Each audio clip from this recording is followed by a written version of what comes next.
بسم اللہ الرحمن الرحیم۔ پروفیسر مرید عباس سیال بکھر، آج ہم ایسی شخصیت کا انٹرویو کریں گے جو کہ بکھر کے ایک مشہور و معروف شاعر ہیں، اس کے علاوہ ادیب ہیں، ان کی کافی تصنیفات ہیں جن کے بارے میں ہم بات کریں گے۔ اور شاعر جو ہوتا ہے وہ ایک قوم کا عکاس ہوتا ہے، اس کا ترجمان ہوتا ہے۔ اگر کوئی قومی درد ہو تو اس کو محسوس ہوتا ہے اور اصلاح کرنے کا اس میں جذبہ ہوتا ہے۔ تو آج ہم ملیں گے سر ارشد حسین حیدری صاحب سے، جو ہمارے بکھر کے مشہور شاعر ہیں۔ سر سے پوچھتے ہیں کہ آپ کی اب تک کتنی تصنیفات شاعری مجموعے آ چکے ہیں۔ سر ارشد حسین حیدری صاحب، السلام علیکم۔ وعلیکم السلام ورحمۃ اللہ وبرکاتہ۔ جی بہت شکریہ پروفیسر مرید عباس سیال صاحب، میں آپ کا شکر گزار ہوں کہ آپ میرے غریب خانے پہ تشریف لائے۔ میں آپ کا بے حد ممنون و مشکور ہوں۔ میں نے میری شاعری کی ابتدا 1991 سے ہوئی تھی۔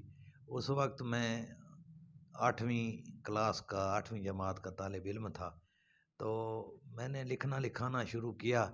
باقاعدہ جو میری شاعری ہے، یعنی جو عروض کے حوالے سے، جسے آپ بعروض شاعری یا وزن میں شاعری کہہ سکتے ہیں، اس کا آغاز 1992 سے ہوا تھا، کالج لائف سے۔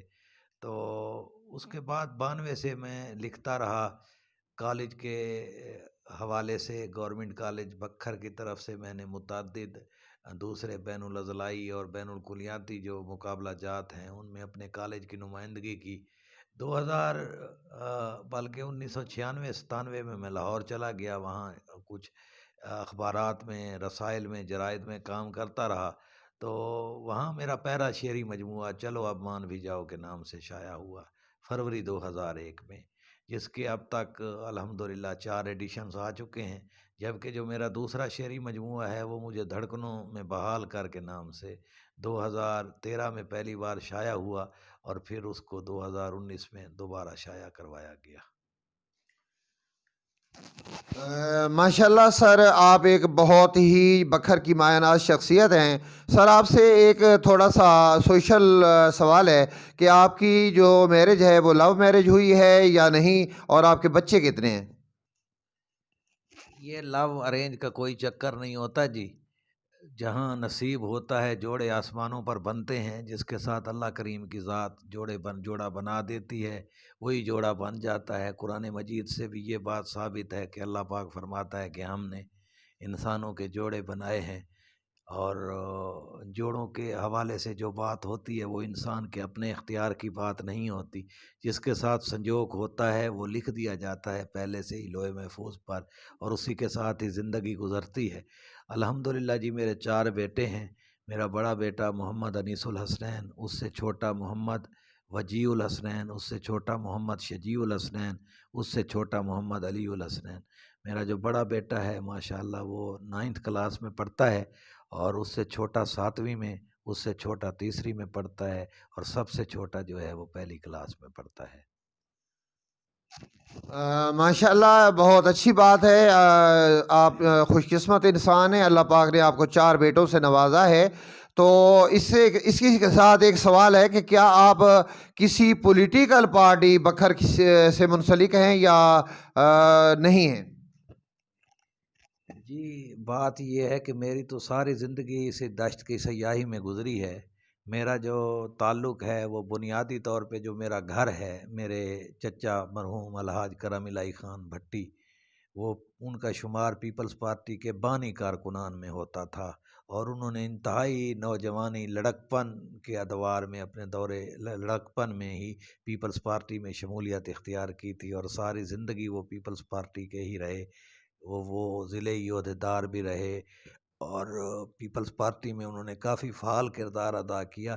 میری جو پہلی سیاسی وابستگی اور سیاسی محبت ہے وہ پاکستان پیپلز پارٹی کے ساتھ تھی۔ لیکن محترمہ بے نظیر بھٹو کی شہادت کے بعد میں سمجھتا ہوں کہ وہ صرف محترمہ کی شہادت نہیں تھی بلکہ وہ پیپلز پارٹی کی بھی شہادت تھی۔ اس کے بعد میرا پیپلز پارٹی کے ساتھ تعلق واسطہ نہیں رہا۔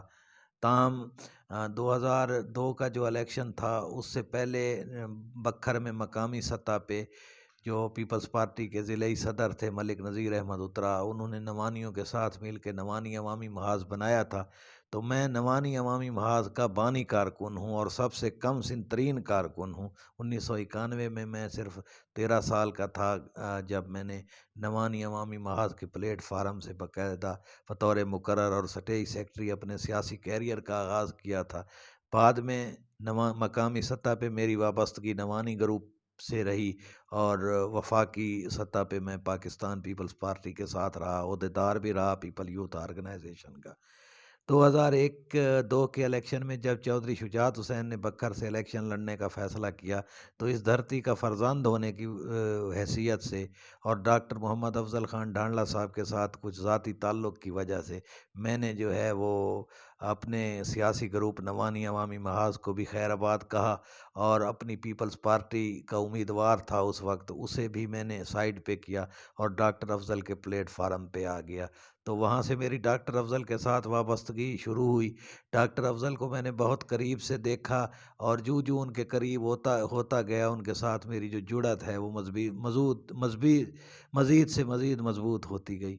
میں ان کے ساتھ ہی رہا۔ آپ کو میں ایک بڑی اہم بات بتا دوں کہ ڈاکٹر افضل کے 2002 کے الیکشن کے پہلے جلسے سے لے کے 2018 کا جو ان کا آخری الیکشن ہے جس میں وہ MNA ہیں اپنا PTI کے 18 کے آخری جلسے تک کا میں مین سٹیج سیکرٹری رہا ہوں ڈاکٹر افضل کے ساتھ۔ لیکن ڈاکٹر افضل کے دوسرے دور اقتدار کے بعد میں نے مقامی جو سیاست ہے اس سے بھی توبہ کر لی ہے، توبہ تائب ہو چکا ہوں اور ملکی سیاست سے بھی میرا کوئی خاص شغف نہیں ہے۔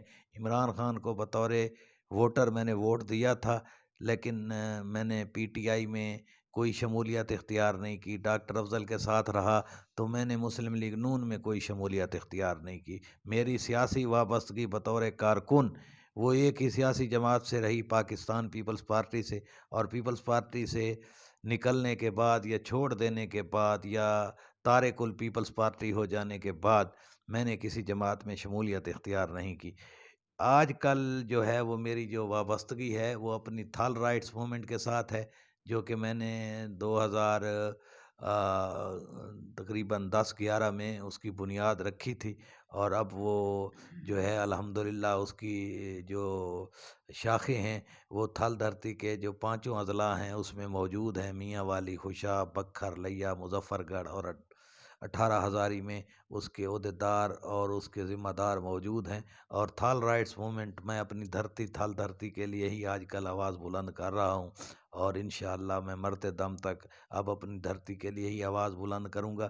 ڈاکٹر افضل کے ساتھ ذاتی طور پہ جو میرا تعلق ہے وہ اٹوٹ ہے، وہ کبھی نہیں ٹوٹ سکتا۔ ان کے ساتھ میرا محبت والا تعلق ہے، بڑے بھائی اور چھوٹے بھائی والا۔ انہوں نے میری اتنی کیئر کی ہے، میرا اتنا خیال کیا ہے، میرے ساتھ اتنی محبت کی ہے کہ جو شاید کوئی والد بھی اپنے اولاد کے ساتھ نہیں کر سکتا۔ میرے ہر دکھ سکھ میں وہ تو میرے سر پہ صاحباں کی طرح رہے ہیں۔ لیکن چونکہ سیاست صرف ڈاکٹر افضل ڈھانڈلہ کی ذات تک محدود نہیں ہے، وہ بہت بڑا گروپ ہے عوامی خدمت محاذ، تو ان کے جو دیگر عوامی خدمت محاذ کے قائدین یا لیڈران یا اس کے جو بڑے کرتے دھرتے ہیں ان کے ساتھ میرا فکری اختلاف اتنا شدید ہو چکا ہے کہ نوانی گروپ میں جانے کا تو خیر سوال ہی پیدا نہیں ہوتا۔ نوانی گروپ میں تو میں کسی صورت میں بھی واپس نہیں جا سکتا، لیکن یہ ہے کہ اب میرا ارادہ ہے کہ مستقبل میں شاید میں عوامی خدمت محاذ جو کہ ڈھانڈلہ شاہانی گروپ وغیرہ ہے اس کے پلیٹ فارم پہ بھی نظر نہیں آؤں گا۔ سر یہ آج کل ایک ایشو ہے جو کہ ہزارہ برادری ہے، عرصہ 10 سال سے ان کا قتل عام ہو رہا ہے اور انہوں نے 7 دن ہو گئے ہیں کہ سڑک پر میتیں لاشیں رکھی ہوئی ہیں۔ تو عمران خان صاحب ریاست مدینہ بنانا چاہتے ہیں، تو کیا ملک پاکستان کی جو ریاست ہے اس کے سربراہ کا یہ حق نہیں بنتا کہ وہ جا کے انہیں کم از کم فاتحہ دے دے اور ان کے لیے اظہار افسوس کر دے؟ تو اس بارے میں آپ کا کیا خیال ہے؟ دیکھیں جی، اس میں تو کوئی شک ہی نہیں ہے نا، یہ بات تو شک و شبہ سے بھی بالا تر ہے کہ بلوچستان کوئٹہ کے ہزارہ شیعہ کے ساتھ گزشتہ کئی سالوں کے ساتھ انتہائی ظالمانہ قسم کا وحشیانہ قسم کا سلوک کیا جا رہا ہے، جس کی کوئی مثال ہی نہیں ملتی۔ بے گناہ غریب ہزارہ قبائل کے جو لوگ ہیں انہیں بے دردی کے ساتھ شہید کیا جا رہا ہے، ناحق انہیں مارا جا رہا ہے۔ اس کی تو جتنی بھی مذمت کی جائے وہ کم ہے، اور ہمیں مذمت کرنی بھی چاہیے مسلک سے ماورا ہو کر کے، کوئی سنی ہے، شیعہ ہے، بریلوی ہے، دیوبند ہے۔ اور میں آپ کو بتاؤں کہ سوشل میڈیا پہ میں دیکھ رہا ہوں کہ بلا تخصیص مسلک، کسی مسلک کی تخصیص کے بغیر ہر مکتبہ فکر کے لوگ اسے کنڈیم کر رہے ہیں، اس کی مذمت کر رہے ہیں، اور ہزارہ جو کمیونٹی ہے اس کے دکھ میں شریک ہو رہے ہیں۔ جہاں تک حکومت کی بات ہے، دیکھیں جی، حکومت کے اپنے معاملات ہوتے ہیں، اپنے مسائل ہوتے ہیں۔ جو کچھ حکومتیں ساری حکومتیں تقریباً کچھ اپنے معاملات جو ہیں وہ عوام کے ساتھ شیئر کرتے ہیں، اور کچھ باتیں ایسی ہوتی ہیں جو شیئر نہیں کی جا سکتی یا شیئر نہیں کی جاتی۔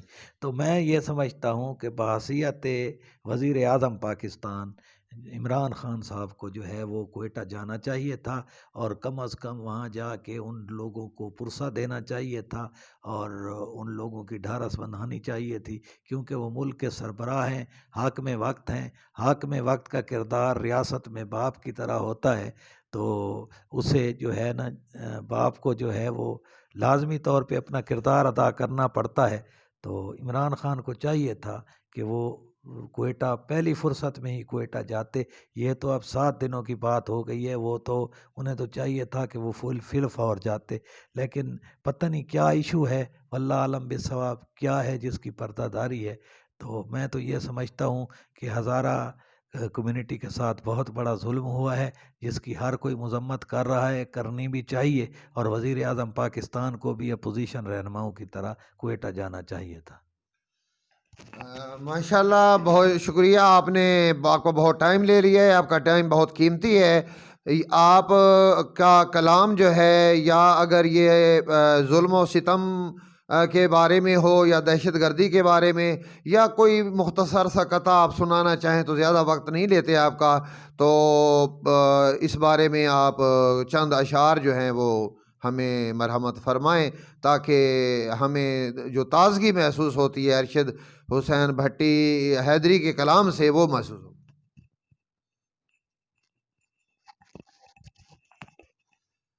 ہمارے صبر کا اتنا نارز و طول بنا، ہمارے صبر کا اتنا نارز و طول بنا، سبیل زیست کوئی قابل قبول بنا، اور یہ خون ریزی کسی دین میں نہیں جائز، یہ خون ریزی کسی دین میں نہیں جائز، اسے بہشت کا یہ خون ریزی کسی دین میں نہیں جائز، اسے نہ خلد بنی کا رہے حصول بنا، ہمارے صبر کا اتنا نارز و طول بنا، سبیل زیست کوئی قابل قبول بنا۔ بہت بہت شکریہ۔ بہت شکریہ ارشد حسین حیدری صاحب، مشہور شاعر بھکر، ہمیں اپنا حالات سے آگاہ کر رہے تھے۔ ان کا بہت بہت شکریہ، انہوں نے نہایت مفید معلومات دی ہیں۔ تو تحریک لبیک یا الہی پاکستان کی طرف سے بہت بہت شکریہ۔ پاکستان زندہ باد۔